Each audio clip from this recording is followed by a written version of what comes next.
Halo sahabat kualitatif, Assalamualaikum warahmatullahi wabarakatuh. Jumpa lagi dengan saya di channel Curhatan Riset Kualitatif.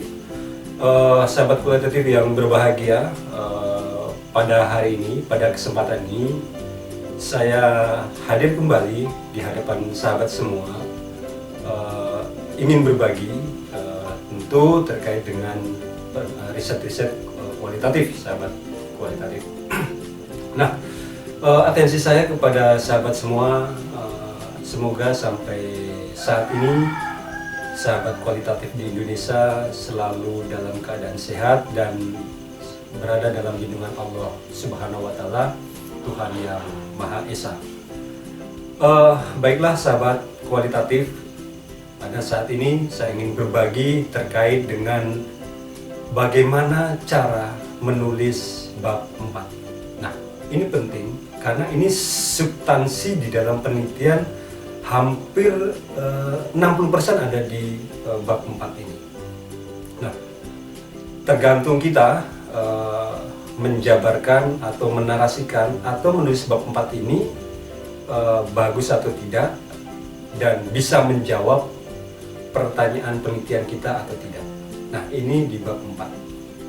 Karena itu sahabat, pada kesempatan ini saya ingin berbagi terkait dengan hal itu, dan di dalam pembahasan bab 4 ini ada beberapa tips yang ingin saya sampaikan pada kesempatan ini. Yang pertama, kumpulkan data wawancara ya setelah penelitian dilaksanakan. Kemudian kedua, tentukan temanya, dan yang ketiga, narasikan hasil penelitian sahabat berdasarkan tema tersebut.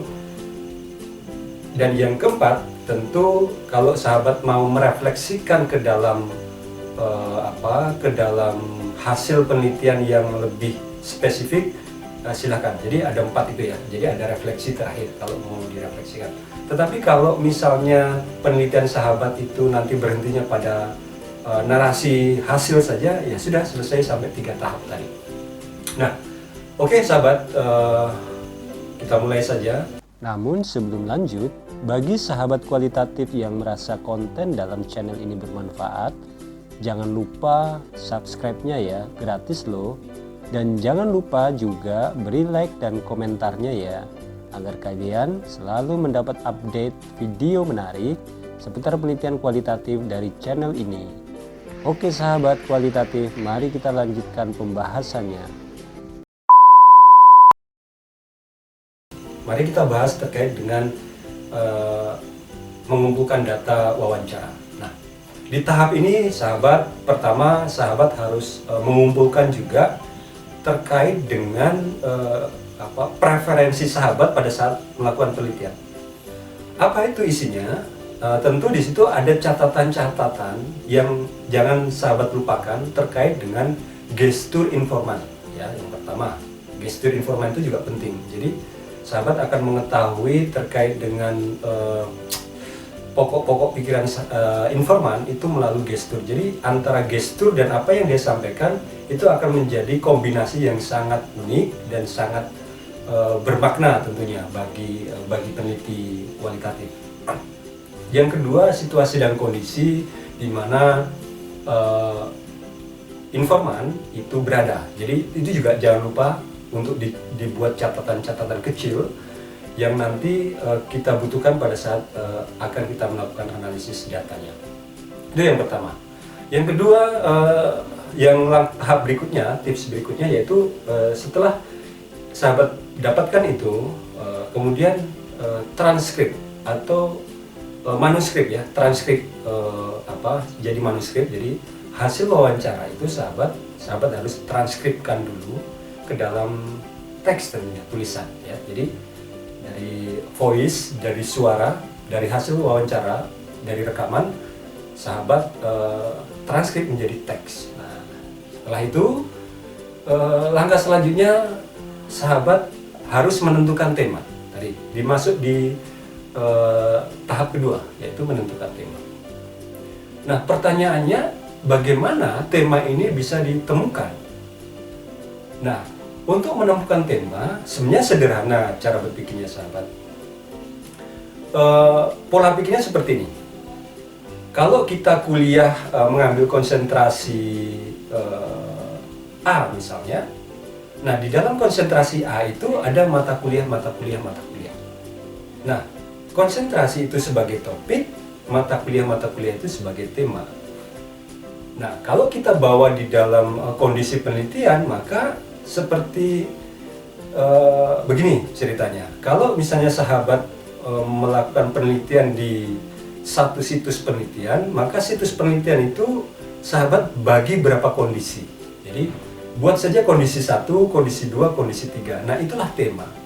Nah, gitu ya sahabat. Nah, lalu ciri khasnya seperti apa kondisi itu atau tema itu gitu ya, yang cocok untuk kita ambil.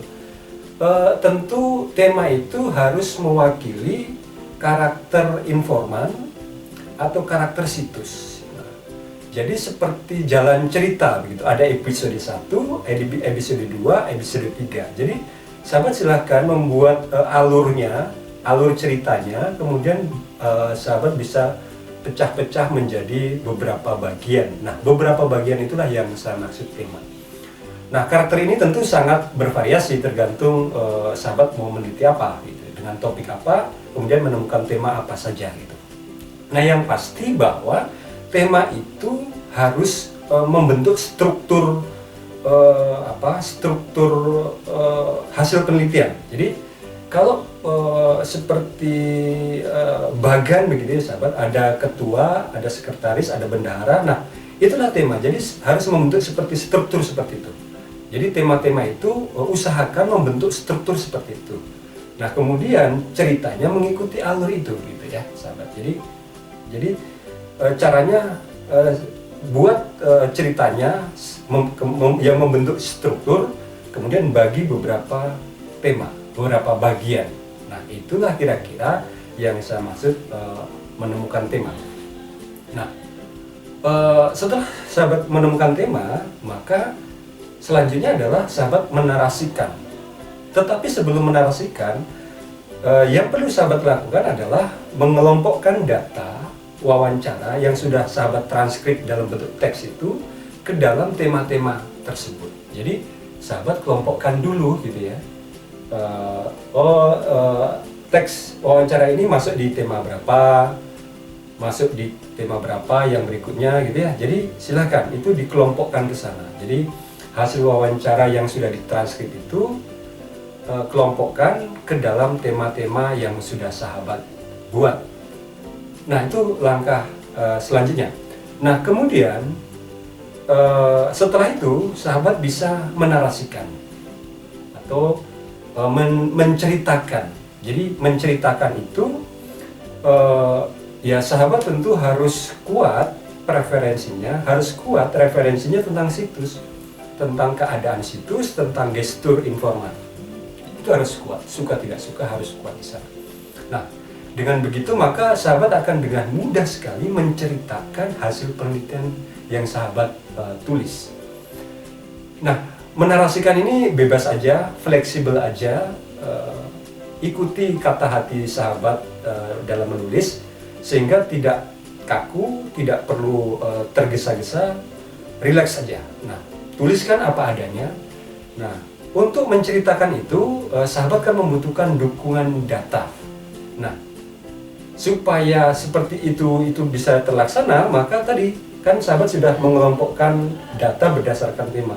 Jadi sahabat cerita dulu, cerita aja, cerita. Nah, setelah sahabat cerita berdasarkan tema itu, kemudian sahabat ambil data mana yang bisa sahabat dukungkan. Nah, di dalam mendukungkan data ini kan tidak perlu panjang-panjang ya sahabat, bisa 1-2 kalimat atau 3 kalimat cukup gitu ya. Kemudian sahabat cerita lagi, dukungkan lagi datanya, 1-2-3 kalimat cukup. Cerita terus sampai data yang sahabat kelompokkan ke dalam tema itu masing-masing habis terpakai di dalam narasi hasil penelitian sahabat kualitatif semua. Nah, itu sederhananya ya sahabat. Jadi secara ringkas seperti itu saja gitu. Nah, selanjutnya kalau sahabat ingin kembangkan hasil penelitian itu, ya silahkan masuk tadi di gaya refleksi. Jadi dari situ bisa sahabat refleksikan. Refleksikan ini bisa sahabat menjadikan itu konsep baru atau konsep pelengkap dari konsep yang sudah ada. Nah, silakan. Nah, itu bisa sampai di sana. Tetapi kalau sahabat mau berhenti pada saya cukup menarasikan ini, menceritakan hasil penelitian saya ini sampai di narasi saja, ya sudah, selesai di situ. Nah, lalu yang terakhir pertanyaannya, kapan peneliti kualitatif akan berhenti dalam menulis hasil penelitian? Nah, ini semua kembali pada sahabat kualitatif semua sebagai peneliti ya sahabat. Nah, kapan mau berhenti itu tergantung sahabat sebagai peneliti gitu. Tentu ada ukurannya. Ukurannya apa?